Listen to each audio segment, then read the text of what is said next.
All right, so let's head to Kentucky. And Adam, listen, very, very often here over the last 3 years, we were able to talk about new launches, and it was one of the best, our favorite things to do. It slowed down, obviously, as we've gotten to where more and more states are legalized across the country, but we do have one going live. Shout out to our very own Stephen Andrus, who will have to quit crossing the bridge to go make his bets pretty soon here, but it is coming pretty soon.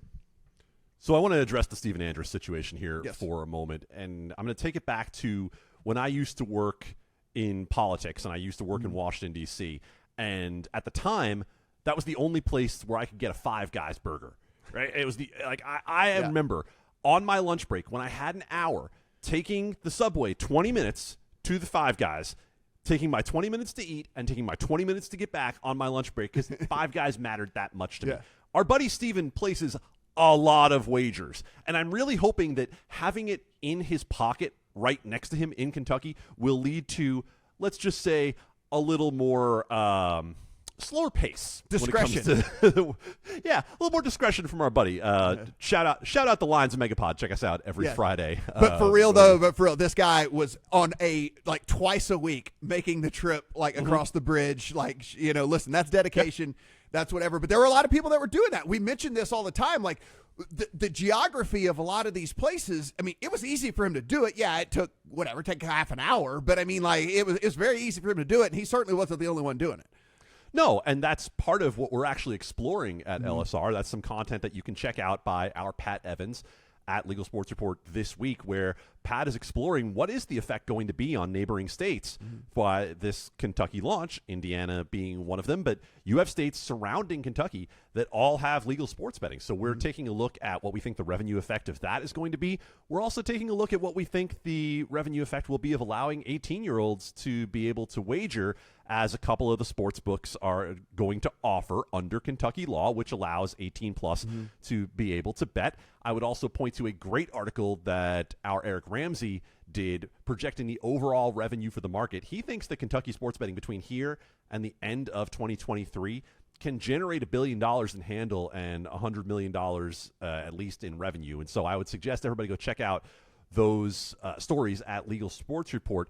As for my thoughts overall on the Kentucky market, it's going to be interesting to see how a broad online launch that doesn't have a professional sports team involved shapes up. And, Louisiana is going to be an interesting corollary, right, Matt? Because you had the Saints for a while there when it came to Mississippi, and then Louisiana came aboard and was able to grab some of that. But really, largely an LSU market and an SEC and a college football market in the end. And we know that Louisville and UK are the ones that are dominant in the state of Kentucky. So I feel like we might not even really see what the state of Kentucky is capable of until we have some college basketball numbers come in.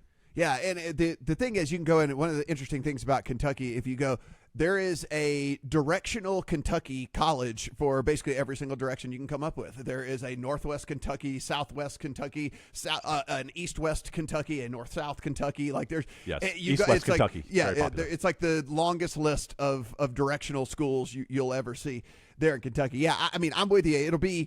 We know that Kentucky basketball is seriously in these people's blood. And then not only that, you do get more frequent games. Now, we get it. They're not as big as the NFL. And, it's a Sunday thing to where you can prep all week long for whatever. But you do get more games when it comes to basketball. And so, yeah, I'm with you. I think that there will be some surprising numbers come out of Kentucky, given, one, the appetite for the state as it is in the first place. And then, two, given that you do have more frequency of what is considered big to them.